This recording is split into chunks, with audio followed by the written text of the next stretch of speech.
نحمدہ نصلی علی رسولہ الکریم اما بعد خیر من الوارثین رب لا تذرنی فردا خیر من الوارثین فاعوذ باللہ من الشیطان الرجیم بسم اللہ الرحمن الرحیم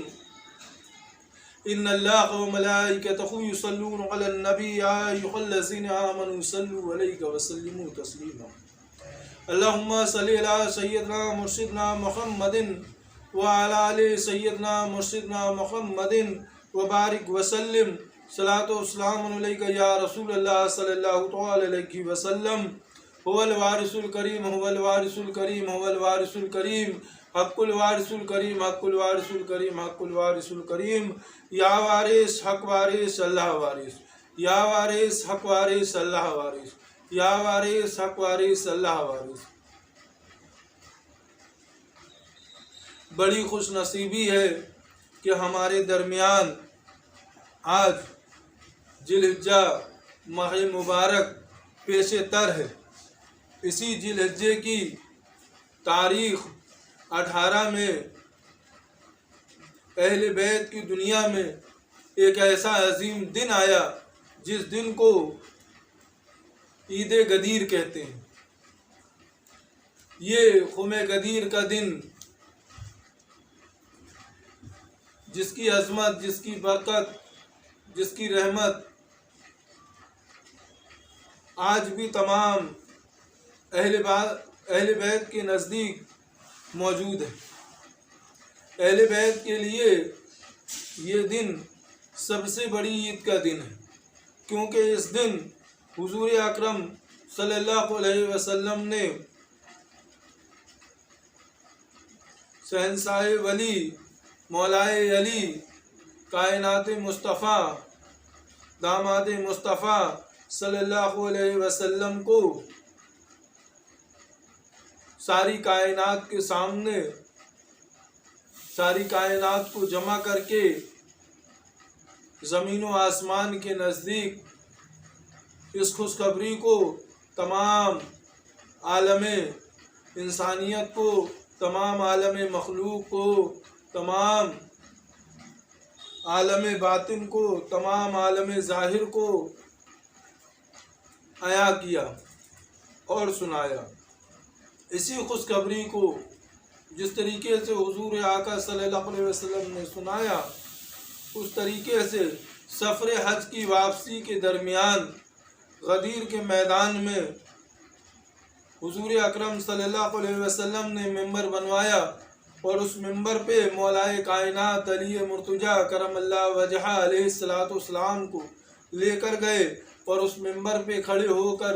مولائے کائنات کا ہاتھ اپنے ہاتھوں میں لے کر حضور اکرم صلی اللہ علیہ وسلم نے یہ اعلان کیا، فَهَذَا مَنْ كُنْتُ مَوْلَا، میں جس کا مولا علی اس کا مولا، میں جس کا مولا علی اس کا مولا۔ حضور اکرم صلی اللہ علیہ وسلم تمام کائنات کے لیے رحمت ہے۔ اس آیت سے یہ چیز ظاہر ہے، وَمَا أَرْسَلْنَاكَ إِلَّا رَحْمَةً لِّلْعَالَمِينَ۔ اگر رحمت للعالمین نے کہا کہ میں جس کا مولا اس کا مولا علی، تو حضور اکرم صلی اللہ علیہ وسلم جس کے لیے رحمت ہے تو اس کی رحمت بھی علی ہے۔ علی مرتضیٰ اہل بیت کے لیے رحمت بھی ہے، مولا بھی ہے۔ تو 18 ذی الحجہ کو تمام اہل بیت اس دن کو باخصوصیت کے ساتھ،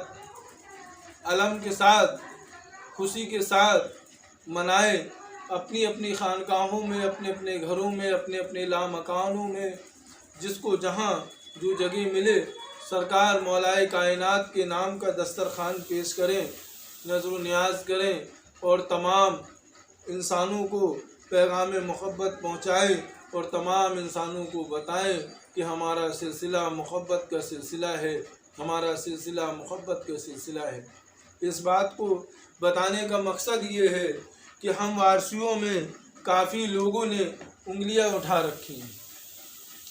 انہی انگلی اٹھانے والوں میں کچھ نے یہ کہا کہ ہمارا سلسلہ منسوب ہے، ہمارے سلسلے کی سند نہیں ہے۔ تو لہٰذا ہم یہ چیز بتانا چاہتے ہیں کہ جس دن حضور اکرم صلی اللہ علیہ وسلم نے مولائے کائنات کے ہاتھ مبارک کو اٹھا کر یہ اعلان کر دیا کہ میں جس کا مولا علی اس کا مولا، یہی اعلان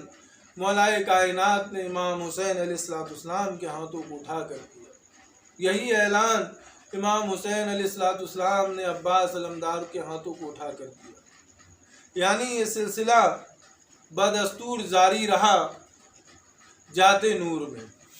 نور محمدی میں، نور علی میں،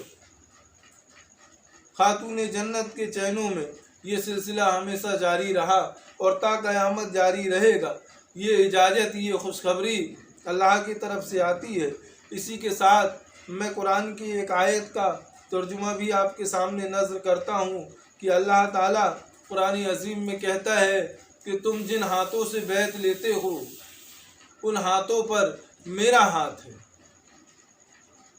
یعنی جن ہاتھوں سے تم بیعت لے رہے ہو ان ہاتھوں پہ میرا ہاتھ ہے، مگر یہ ہاتھ وہی ہاتھ ہے جن ہاتھوں کو حضور اکرم صلی اللہ علیہ وسلم نے خم غدیر میں اٹھایا۔ یہ وہی ہاتھ ہے جس کو امام حسین علیہ السلام نے میدان کربلا میں اٹھایا۔ یہ وہی ہاتھ ہے جس کو سرکار غوث اعظم نے بغداد کی سرزمین پہ اٹھایا۔ یہ وہی ہاتھ ہے جس کو مدار العالمین نے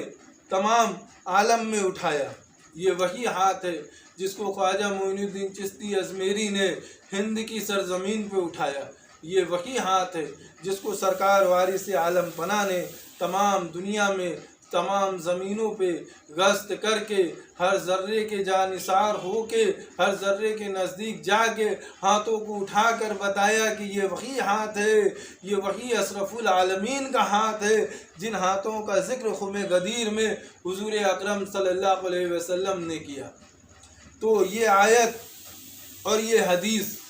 آپس میں بالکل بھی تکرار نہیں کرتی۔ اس سے یہ بات ثابت ہے کہ یہ حدیث اور اس آیت پہ عمل کرنے والا ہی سچا مومن ہے، سچا اہل بیت ہے، سچا مریدین ہے۔ اب سوال یہ آتا ہے کہ سرکار وارث عالم پناہ کا مرید، سرکار وارث عالم پناہ کا مرید اور سرکار وارث عالم پناہ کے احرام، حضور پر نور سرکار وارث عالم پناہ فرماتے ہیں سنو سنو، ہمارے فقیر کے ہاتھ میں ہر وقت ہمارا ہاتھ رہتا ہے۔ سنو سنو، جس نے ہمارے فقیر کے ہاتھ میں ہاتھ دے دیا اس نے ہمارے ہاتھ میں ہاتھ دے دیا، جس نے ہمارے ہاتھ میں ہاتھ دے دیا اس نے مولائے کائنات کے ہاتھ میں ہاتھ دے دیا، پنجتن پاک کے ہاتھ میں ہاتھ دے دیا، مقصود کائنات کے ہاتھ میں ہاتھ دے دیا، ہمارے نانا کے ہاتھ میں ہاتھ دے دیا، مولائے خدا تعالیٰ کے ہاتھ میں ہاتھ دے دیا۔ سنو سنو، میرے فقیر کا ہاتھ تھام لو منزل مل جائے گی، ایک صورت اختیار کر لو منزل مل جائے گی۔ آج کا وقت بڑا نازک وقت ہے، اس لیے خم غدیر کا خاص دھیان رکھیں۔ اہل بیت کی شان، اہل بیت کی پہچان عید غدیر، ہر اہل بیت سے گزارش ہے کہ وہ ضرور منائیں اور دوسروں کو بھی اس کا علم دیں اور دوسروں کو بھی بتائیں کہ یہ دن کیوں خاص ہے اور کس لیے خاص ہے، کیونکہ اللہ تعالیٰ نے قرآن عظیم میں جس طرح فرمایا کہ یقیناً میں نے تجھے گواہی دینے والا اور خوشخبری سنانے والا اور بتانے والا بنا کر بھیجا، یقیناً وہ لوگ تجھ سے بیعت کرتے ہیں۔ تو حضور آقا صلی اللہ علیہ وسلم نے جس طرح خم غدیر میں ان تینوں چیزوں کو بیان کیا کہ ہمیں خوشخبری بھی سنائی اور ہمیں گواہی بھی دی اور ہمیں ڈرنا بھی سکھایا کہ ہمیں کس طرح اللہ سے اور اللہ کی ذات سے ڈرنا چاہیے، ذات نور سے ڈرنا چاہیے، مولائے کائنات سے ڈرنا چاہیے، دنیا کے طوفیل و فیض، جھوٹ فریب مکاریوں سے ڈرنا چاہیے، سچائی کی طرف چلنا چاہیے اور سچائی کی طرف لوٹنا چاہیے۔ اس لیے سرکار وارث عالم پناہ کے جو بھی فقیران ملت ہیں، جو بھی احرام پوش ہیں، ان کا ادب لازم ہے۔ اور ابھی ہمارے ہندوستان کی تاریخ میں ایک عجیب و شان و شوکت والا پرو آنے والا ہے جس کو ہندوستان میں گرو پورنیما کہتے ہیں، جس وقت تمام گروؤں کی پوجا کی جاتی ہے۔